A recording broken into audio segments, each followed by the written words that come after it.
Okay,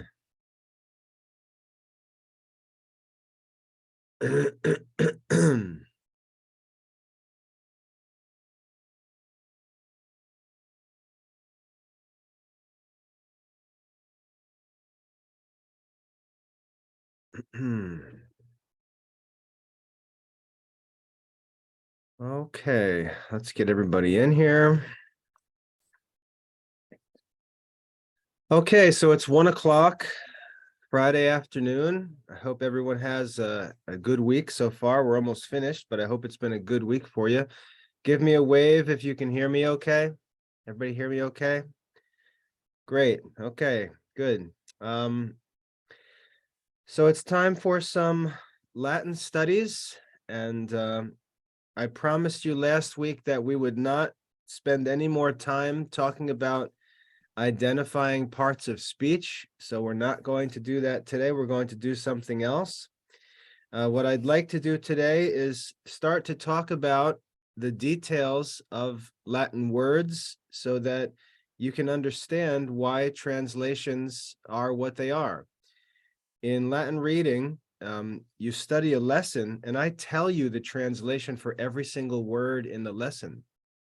I tell you what every word means, and that kind of stinks because, as you know, you're usually just left to memorize all the words, right? Memorization isn't real learning. You don't really understand what's going on or why the translations are what they are. So in order to really understand the translations, you have to understand the details of the Latin words and what's going on. So today in in today's class, what I'd like to do is start talking about the details of the words and how we can understand how the words should be translated. So I'm going to share my screen here, and then we're going to start taking a look at this. Let me share my screen.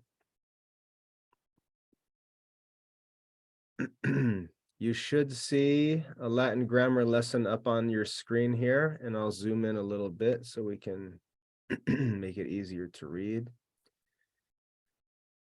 Now this is, let's see, this is lesson number 3 in Latin grammar, and many of you who are in Latin reading haven't even started Latin grammar yet, and I recommend that you do so. I recommend that you get started with Latin grammar, especially because we're going to be talking about the lessons on Fridays, and it will help you with Latin grammar studies. So I encourage all of you to get started with Latin grammar if you haven't already. And as we go through week by week, I think you'll find that our Friday meetings make it very easy for you to get through the Latin grammar lessons. So I encourage you to get started if you haven't gotten started already. And for those of you who have gotten started, I know that it's a challenging study, and I hope that these weekly meetings make it a little easier. Maybe they help you to understand something you studied in the past and didn't really understand. So whether you've already studied it or haven't studied it yet, I think that our meetings will still be helpful for you, and that's my goal. Okay, so in lesson 3.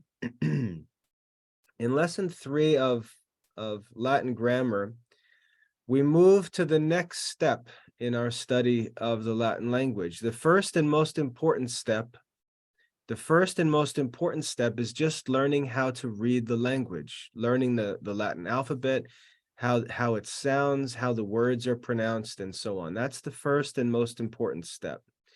The second step is to begin being able to identify the parts of speech. That's the second big step.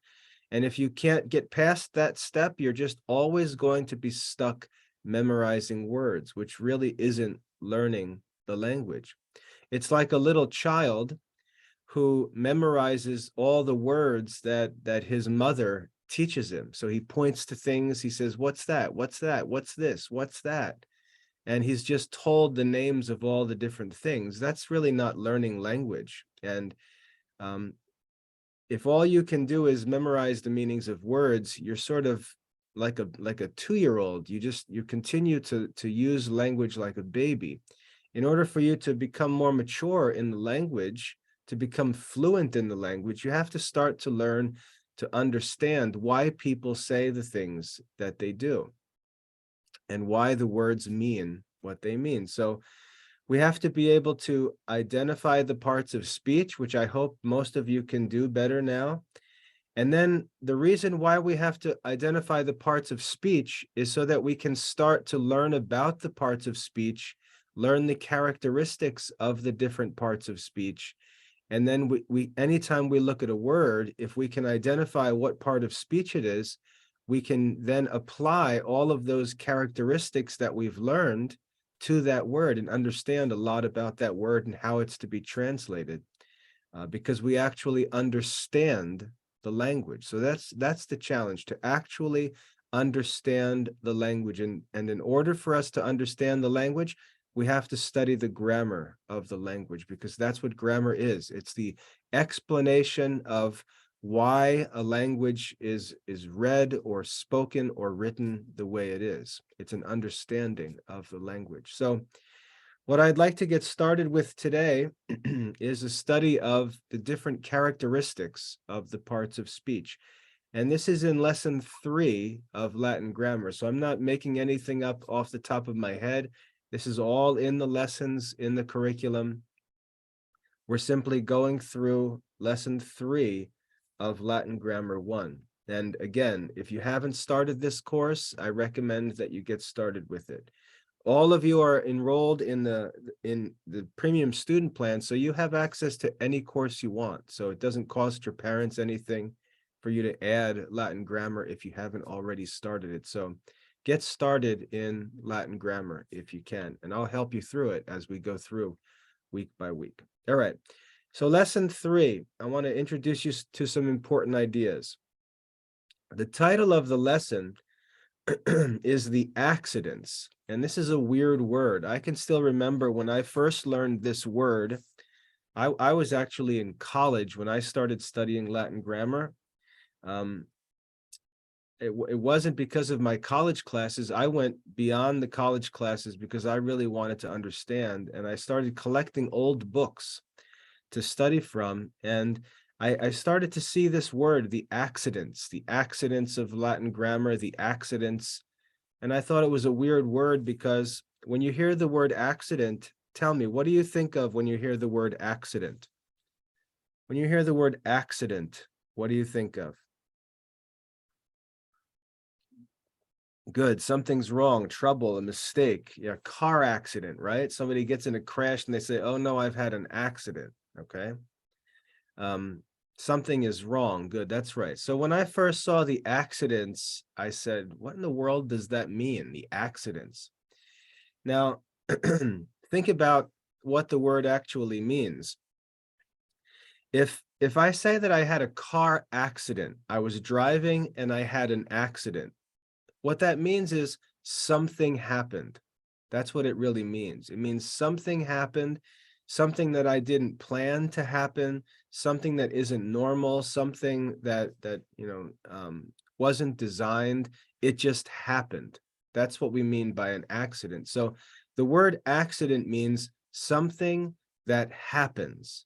That's what accident really means. Something that happens, not planned, not expected, something that happens. And so when we study grammar, we see this word, the accidents, and what it means is accidents are things that happen to words in language, things that happen to words, okay? And so when we look at words, we notice that, let's say, for example, there are different forms of words in Latin. We see one word, but we see different forms, and we ask the question, what's happening to this word? What is it that's happening to this word? Why are the forms changing? And that's what it means by the accidents. So the accidents are things that happen to words in a language. Accidents are things that happen to a word. And so we want to know, what are these things that are happening to these different words? Why are their forms changing? Why does the spelling change for these words? Why does the translation change when the forms of the words change? What's happening to these words? That's what it means to study the accidents of the parts of speech. And that's what we start studying here in lesson 3, the accidents of the parts of speech, or what happens to the parts of speech. What's going on with these parts of speech? All right. We learn in this first rule, and you can see here the Latin text. You don't need to know this Latin. I already translate it for you. The reason why the Latin is here is because we're actually studying a very old book that was published in the 1500s in the Latin grammar class, and I like to make sure that you see the original text that we're studying, and then I provide a translation down here for you. So obviously you don't need to know Latin in order to learn Latin. That doesn't make any sense, but I provide the translation. So let's just look at this translation and see what it has to say. It says, there are certain things which accompany the parts of speech. There are certain things which accompany the parts of speech. There are certain things which happen to the parts of speech. This is talking about the accidents. There are certain things that happen to the parts of speech. And we have a long list of these things, okay? So let's look at this list. There are certain things that happen to the parts of speech. One of them is number. Most of you probably know what number means. How about someone in the chat? Tell me what number means. What is number? When it says that number happens to the parts of speech, what is number? What does that mean? How many? Good. Singular or plural? Good. Okay, very good. So that's right. So one of the things that happens to the parts of speech, one of the reasons why the forms change is because the language shows us whether we're talking about one thing or more than one thing by changing a form. So one of the things that happens to parts of speech, one of the things that happens to words is forms change to show whether we're talking about one or more than one. So the first thing that happens to the parts of speech is number. Number's the first thing. The second thing is case. The second thing that happens to the parts of speech, and not all the parts of speech, just some of the parts of speech, the second thing that happens is case. So we can see words changing in Latin or Greek and even in English.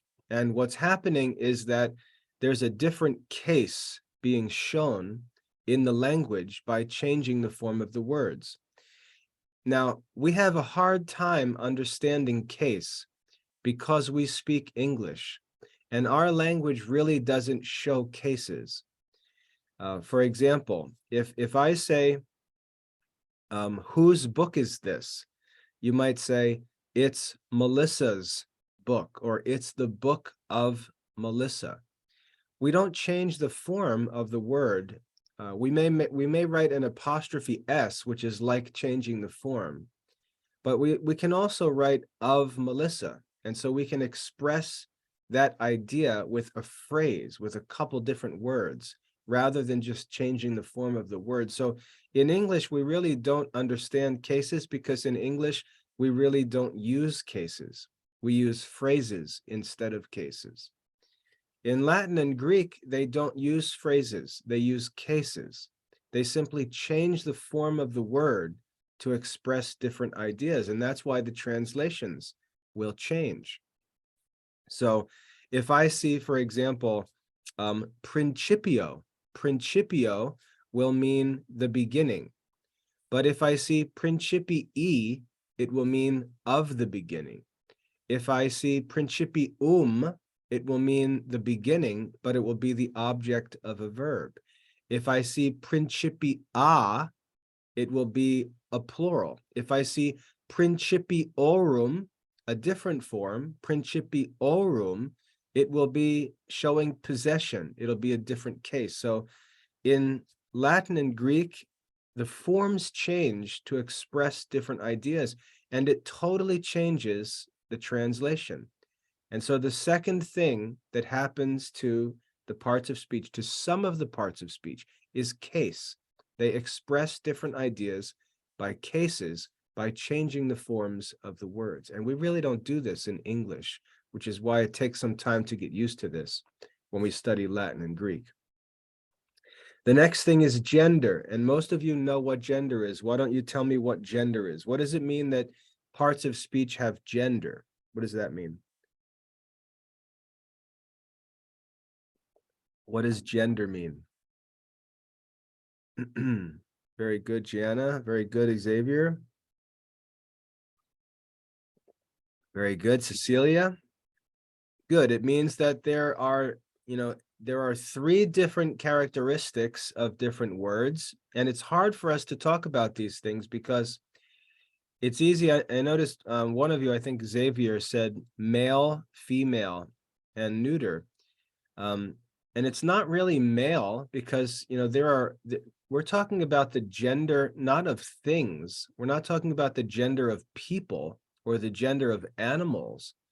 We're talking about the gender of words. That's what's weird about gender in grammar. We're talking about the gender of words. For example, we're talking about if we have the word for a stone, in Latin, one of the words for stone is saxum. Saxum is a neuter or a masculine gender noun. And you think, how can a stone how can a stone be masculine? Or the word day. The word day in Latin is dies, and it can be masculine.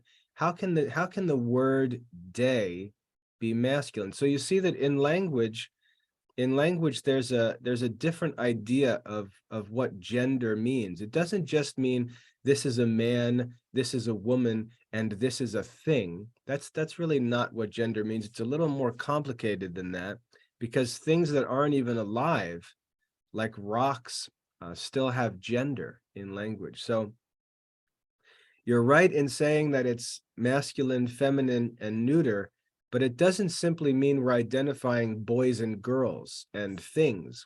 It's more complicated than that, and we'll study that when we get into gender later on. But the third thing that happens to the parts of speech, the third thing that happens to different words, is that the forms change to show gender. The forms change to show gender. Okay, that's the third thing.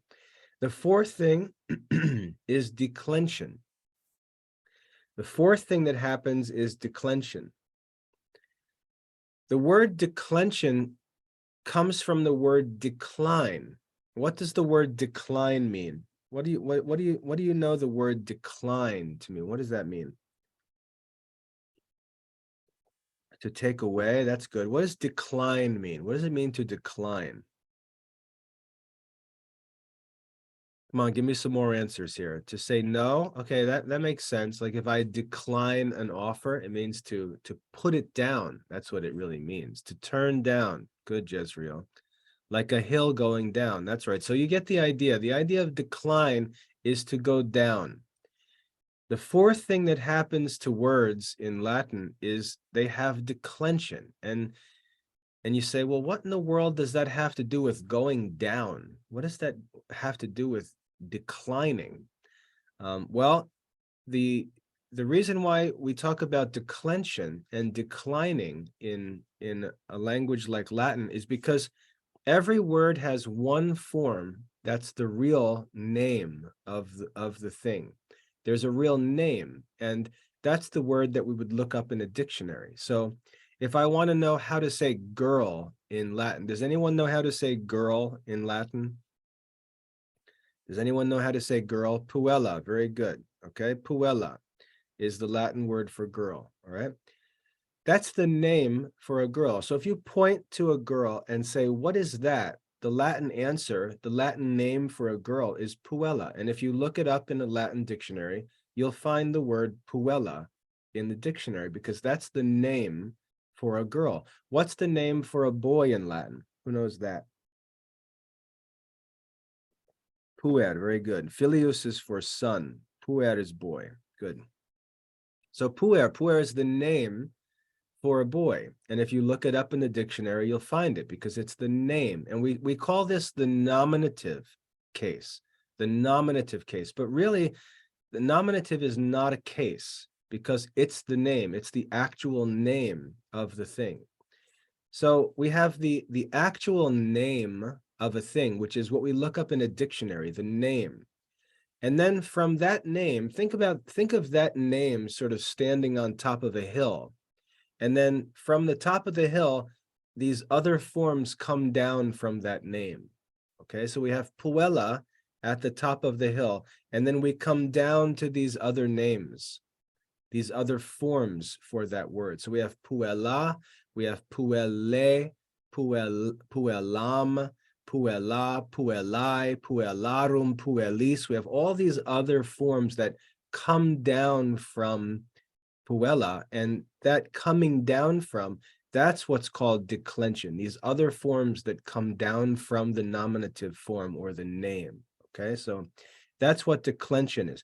And remember, declension is only found in nouns, pronouns, and participles. So declension, we have a nominative case, and then we have other cases or other forms that come down from that noun. Now we already mentioned case. So what's the difference between case and declension? The difference between case and declension is that case is one word, one form. Declension is a family or a group of cases. Declension is a group of cases. And in Latin, we're going to learn that there are 5 different declensions. I don't want to give you too much information because your brains will start to melt, but I just want to keep it simple. A case is a form of one word. A declension is a group of cases.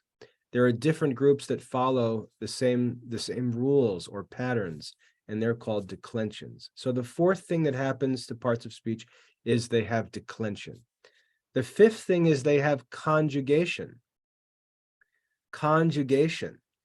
And again, we have this weird word conjugation. And the word conjugal has to do also with marriage. So if I say, a husband and a wife take vows, we call them conjugal vows. What do you think that word conjugal means? What do you think conjugal in conjugation means? What do you think? What do you think it means? Take a guess. What is to join? Very good. That's right. Connected. Good. That's right. Join. Good. Okay. So the idea of conjugal means joining together. It's like the word conjunction. Okay. To join together. Very good. So conjugation is a joining together of things. And so we have to ask, what in the world are we joining together? Well, in conjugation, we're talking about verbs. And to express the different ideas of verbs, we join things together. Every verb has a stem, and then there are all kinds of endings, and we join them together in different ways to express different ideas of verbs. Past tense, present tense, future tense, singular, plural, first person, second person, third person. All of these different ideas in verbs are formed by joining together different pieces. And when we look at different ways that things are joined together, we call these conjugations. Okay, so the conjugation, yeah, Huck, I just said it does have to do with same idea as conjunctions. Okay. So when we learn how to form verbs, we learn about how the different parts are joined together to express different ideas. And that's what conjugation is. So conjugation has to do with verbs and not nouns. Declension has to do with nouns and not verbs. And again, we're going to study all these in detail. So don't worry if you feel like you don't understand everything I'm saying. I'm just introducing this, and then we're going to talk about it a little more. So far we have number, which all of you understand already. You already understand number. We have case, which you probably don't understand yet, but you understand that it's changing of forms to express different ideas. Then we have gender, which most of you understand a little bit. You understand what gender is. Then we have declension, which is declining from a nominative case or a name down to other forms that express different ideas. We have declension, and we have conjugation, which is joining together different parts to express the ideas of verbs, conjugation. The next one is mood. And this is another word that when we speak English, we have a hard time understanding, because what do you think of when you hear the word mood? If I say the parts of speech have mood, what do you think that means? Emotion, moody, attitude, feeling. Very good. So when I say mood, in English, we use the word mood to talk about an attitude or a feeling or an emotion, like you said. That's right. So when we talk about the mood of verbs, all of a sudden we get this weird idea that these verbs have an attitude or they have emotion or something like that. But that's really not what mood means. The word mood, it comes from the word mode, M-O-D-E, mode. And a mode is a certain manner or way of acting. So when I say you're in a bad mood, what I really mean is you're acting in a bad way. You're acting in a bad way. And when I say you're in a good mood, what I mean is you're acting in a good way. The way that you're acting is good, or the way that you're acting is bad. So whenever you hear the word mood, what you need to think of is not emotion or feeling or anything like that. You need to think of the word mood means a way of doing something. Okay, that's what it means. So a bad mood means you're acting in a bad way. Good mood, you're acting in a good way. And in grammar, verbs have different moods. That doesn't mean that they're emotional or they have attitudes. It means they express ideas in different ways. They express ideas in different ways. These are the moods of verbs, and these are very important. One of the moods is indicative, the indicative mood. That means that a verb is expressing an idea in a certain way where it's just stating a fact. So the indicative mood is the way of speaking where you just state a fact. You say, I ate breakfast.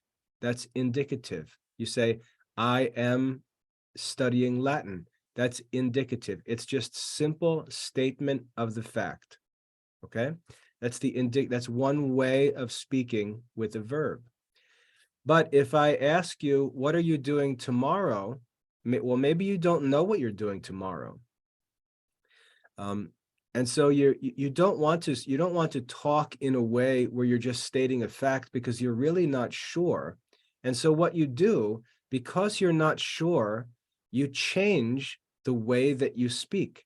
And you may not even think about this because you just do it by habit because you've been raised in a family where you've learned how to express different ideas, but you change the way that you speak when you're not just stating a fact.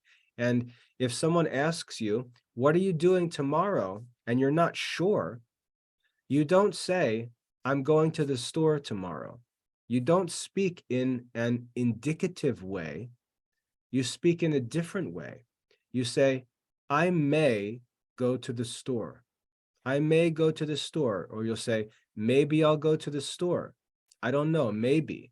I may go to the store. Or you say something like, well, I should clean my room tomorrow. I should clean my room. I didn't say I'm going to clean my room. I should clean my room. I may go to the store. I should clean my room. And you can see how you change the way, right? That's what mood means. You change the way that you speak. You don't just say it in an indicative mood, just stating a fact. You don't want to do that. And you're careful to change the way you speak so that the other person knows that you're not sure. You may. It's potential, but not definite. So verbs have different moods. They have different ways of expressing ideas. Another mood is a command. If I say, give me the book, that's another way of expressing the idea of a verb. It's a command, a different way of speaking. Okay, so there are different moods, different ways of speaking in Latin and in English too. So that's the next one. So we've learned what, 6 so far, I think. Yeah, 6. The next one is tense. And this is another word that kind of distracts us. What does tense mean? Who knows what tense means? If you study classical grammar, you'll know what tense means. What does tense mean? Good. Tense is time. Good. Tense is time. But the word tense is a distracting word because we really don't, that doesn't have anything to do with time. When I say the word tense, what do you normally think of? We usually think of being stressed, right? I say, oh, I'm tense. I feel nervous. I feel anxious. I'm tense, right? Well, that has nothing to do with this word tense. This word tense is simply the Latin word tempus, which means time. So the parts of speech change forms sometimes to express time. And Grace commented a few minutes ago, and she said this has to do with verbs. And that's right. We learned about verbs showing time when we talked about how to identify parts of speech. There's one other part of speech that expresses time. Which one was it? Verbs, and what else? What else expresses time? One other part of speech that expresses time. What is it? Participle. Very good, Huck. Participle. That's right. Participle. Good, good, good. Okay. So tense. Tense expresses time. Words change their form to express different times. So I can speak of something in the past tense in Latin by simply changing the form of the word. I don't have to use different words like in English we use different words. In Latin, I don't have to use different words. I can just change the form of the word. So if I say, what did you do yesterday? What did you do yesterday? You'll use a phrase to express the tense. You'll say, yesterday I went to the library. I went to the library. You'll use an expression that shows past tense. Or if I say, what have you studied? What have you studied? You'll say, I have studied English and arithmetic and so on. I have studied. You'll put two words together to express past tense.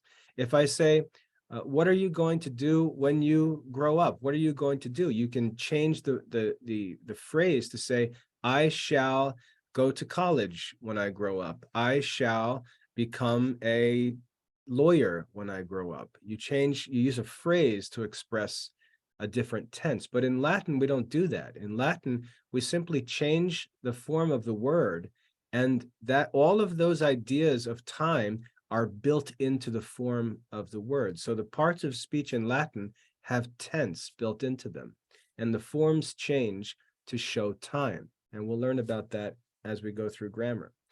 So that's another one. The next one is person. What does person mean?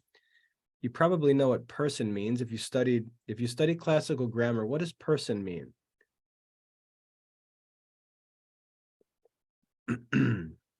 That's right, Huck. Huck is getting started. He's getting us moving in the right direction.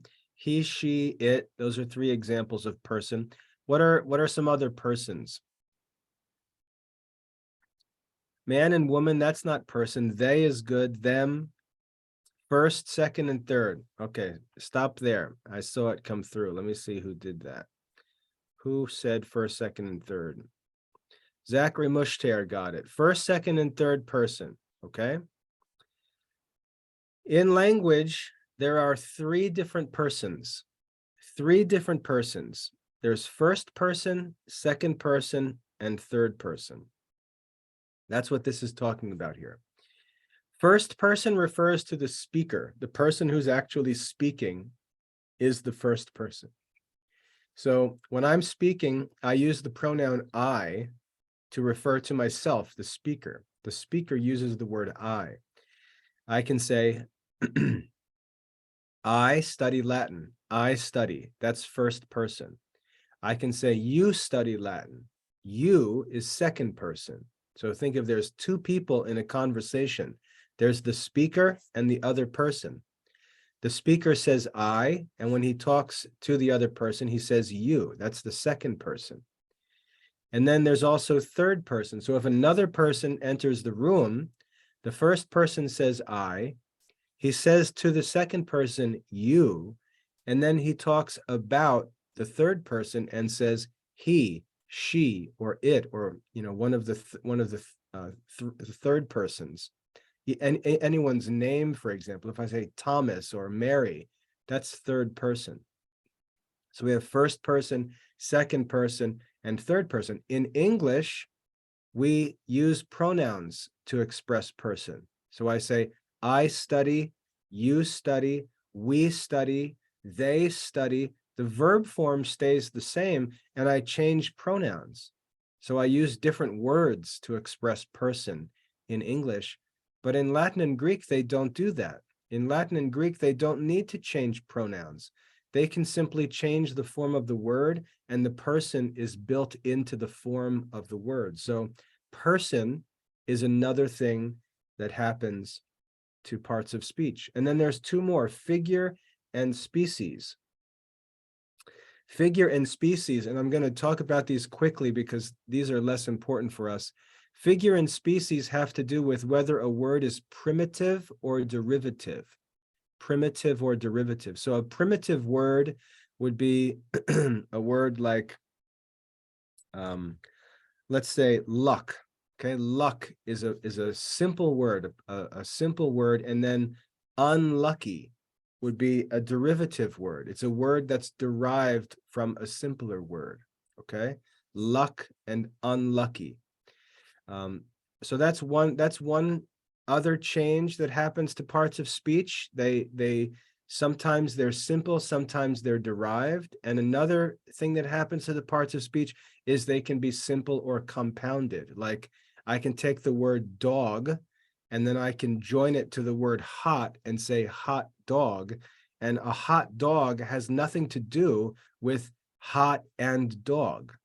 So a compound noun can actually be the name of a completely different thing. We don't simply take the meanings of the parts and put them together and think that that's what the name means. A hot dog doesn't mean, a poodle that's 200 degrees. That's not what a hot dog is. A hot dog is a name for a completely separate thing. And so those are compound nouns, and the compound names may not have anything to do with the parts that they're made up of. So these are the things which happen to the parts of speech. And how many did we learn here? 1, 2, 3, 4, 5, 6, 7, 8, 9, 10. So it's very important for you to know that 10 things happen to the parts of speech. There are 10 accidents of the parts of speech. 10 things happen to the parts of speech. And I'd like you to take some time, if you haven't already, I'd like you to take some time to just memorize the name of these 10 accidents: number, case, gender, declension, conjugation, mood, tense, person, figure, and species. Memorize those 10 different accidents of the parts of speech, because when you look at, let's say, Latin, and I have Latin reading here, let's open it up. When you look at the Latin reading,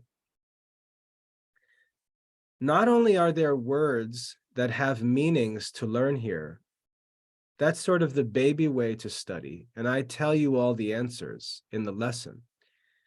But every one of these words has information packed into it that's packed into it by the different forms of the words. And if you when you learn to understand those forms, it's like being able to open up a package and unpack everything that's in it. These words are like packages with all kinds of information crammed into them. And you've got to unpack these words to understand all of that information. Again, I can tell you the meaning, and you can just take Latin reading and just learn the meanings and repeat them on quizzes, but that's not really learning the language. That's just building vocabulary. And that's the goal of Latin Reading 1, is to just help you start building your vocabulary. But what we want to do is we want to really learn to start understanding what's going on. Where does Mr. Michael get the translation from? He doesn't just make it up. It's all packed into these words and into these forms like a puzzle or like a riddle that we have to solve when we look at a word.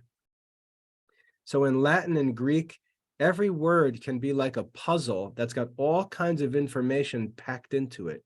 And we have to learn how to take it apart and read all of that information.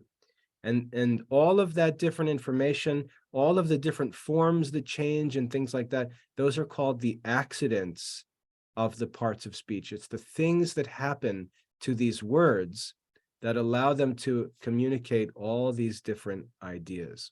Okay, so there are 10 things that happen to the parts of speech. And this is the third important lesson in Latin grammar. There are 10 things that happen to the parts of speech. So the first important lesson in Latin grammar is you learn the Latin alphabet and how to read and pronounce Latin words correctly. That's the first thing. The second thing is you learn to identify the parts of speech. And now you start to see why it's important to identify the parts of speech, because we're going to learn about different things that happen to the different parts of speech. And once you learn these things, as soon as you can identify the part of speech, you can then begin to think about all of the things that happen to that part of speech. And that helps you to understand the meaning of that word. So understand the letters and their pronunciation, how to read the language. That's step one. Understand the parts of speech and how to identify the parts of speech. That's number two. And the third important thing to learn in grammar is what happens to the parts of speech that allows us to unpack the parts of speech and understand all of the ideas that are packed into their forms in Latin and Greek. So that's what I wanted to introduce today in today's meeting, the 10 different accidents of the parts of speech. And then over the next weeks, we're going to work on translation. We're going to go through these Latin reading translations, not simply learning the meanings by memory, but actually understanding what's going on in the language so that you can start to understand. And as you get into future lessons in Latin reading, you can start to translate yourself and not depend on me giving you the answers to the translations. Okay, so 10 things happen to the parts of speech.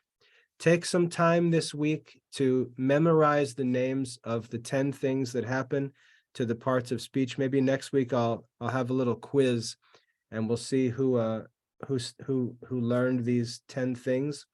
And in future weeks, we'll start going through them, talking about them, learn all the details of them. And like I said, look at these translations so that you can start to understand what's really going on in this language, because it's fun. It's like a puzzle. Sometimes students ask, why do I need to study this, right? Why do we need to study Latin? Well, just think of what a dumb question that is. Like, why do you need to do a crossword puzzle, right? Why do you need to draw a picture? Why do you need to play a game? It's pretty ridiculous to say, I'm only going to do things that I need to do. Okay, so then throw all the puzzle books out, throw all the video games out, throw all the toys out, right? You don't need to have a horse. Get rid of that horse. You don't need that horse. Why do you need it? You see how silly it is to pretend that we're only going to do things that we need to do. It's just not realistic.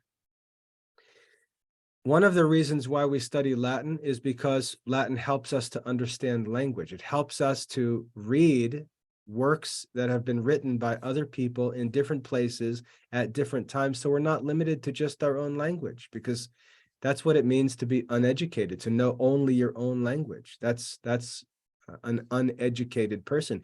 You learn your language from your parents without education. You learn it by just living in the house with your parents. To get an education is to learn more than you would learn just by living with your parents. That's what education is. And so other languages open doors to new books, new authors, new studies, and so on. But the reason why we study Latin, one of the reasons why, we should be motivated, is because it's just fun. If you think of it like a puzzle or like a riddle that's to be solved, every translation is like a puzzle. It's like playing hangman or a game like that.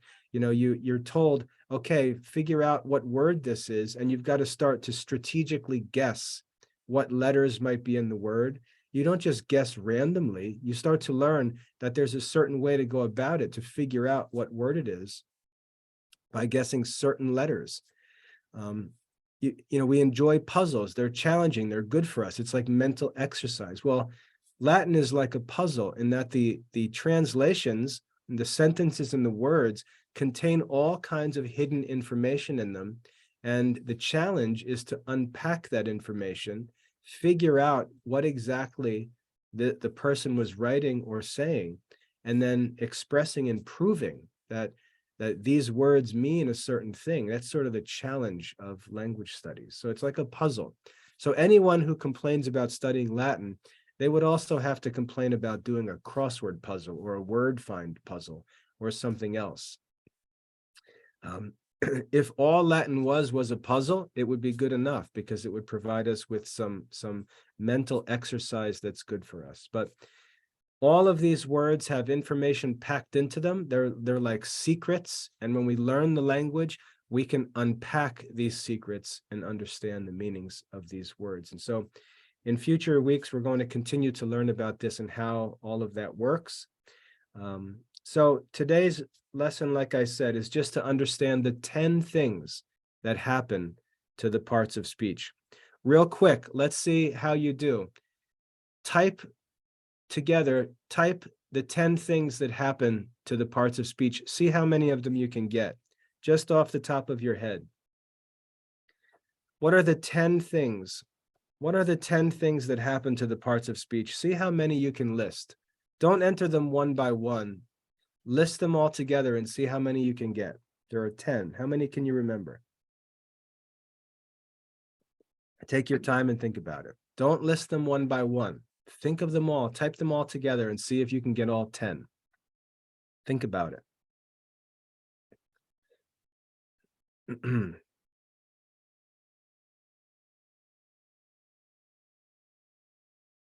See if you can get all 10 in one chat post. See if you can get all 10. No rush, take your time.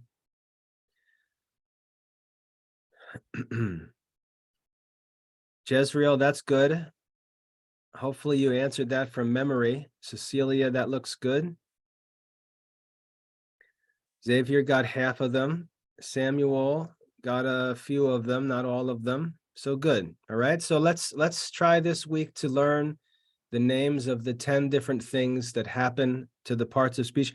And what do we call all together? What do we call the things that happen to the parts of speech? What's the word for the things that happen to the parts of speech? What's the word? Very good, Cecilia. Accident. Good. Okay, good.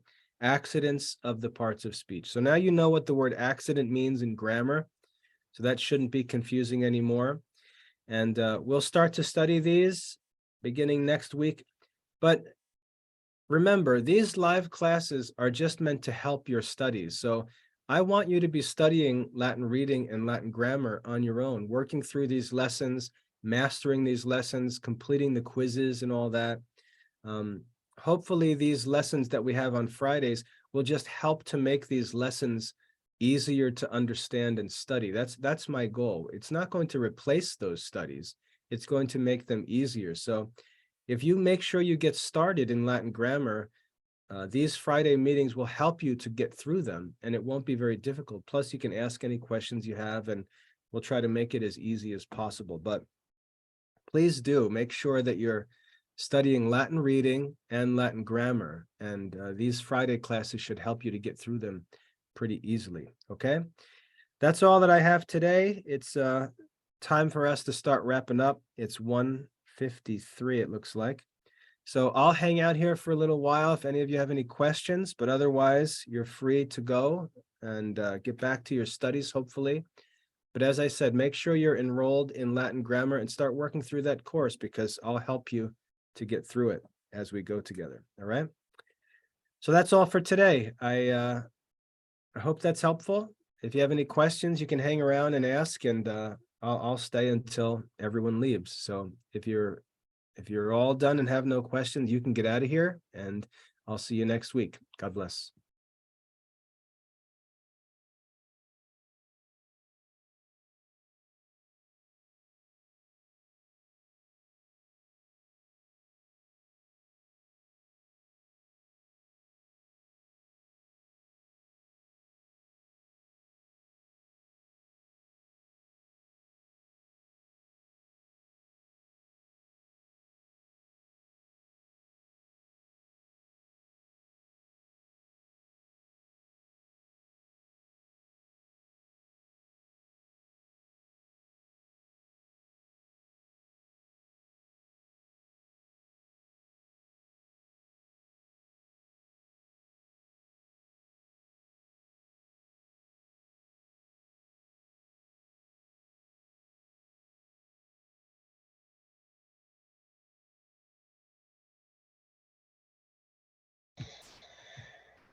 Hey, Xavier, you can turn on your mic. What do you mean there? What are you asking about Aesop's fables? Last week, Damien, Turn on your mic. I can't hear you yet. Turn your microphone on. last week, Oh, nope. Oh, there you go. Go ahead. What were you asking Last about week- Aesop's fables? last week, Damien missed some of the class and he wants it to be on YouTube. So I was just asking if you could post it. Okay. I'll take a look. It might already be there, but I'll check and I'll email you a link to that. Okay. All right. Thank you very much. All right. Okay. Thanks. I'll see you next week. Okay. Okay. All right. Take care. Hi. Hey, what's going on, Zach? Will we have our tutoring meetings on Monday? And Yeah, will why there not? be Aesop's Fables class? Well, the Aesop's Fables class is 1 o'clock. Why are you asking about Monday? What is something special Monday that I'm not thinking about? It's President's Day. Our mom wanted to be sure we were having our meetings or not. Oh, because it's President's Day? Mhm. What do you normally like parade around town on President's Day at your house? Yeah. No, we she just just wanted wanted to know. Yeah, no, we don't either. Yeah, I plan on doing just normal Monday. Okay. Okay. Okay, Great. Okay. thank you. All right. See you Bye. guys later. Take care. Bye-bye. See you. Bye. Thank you.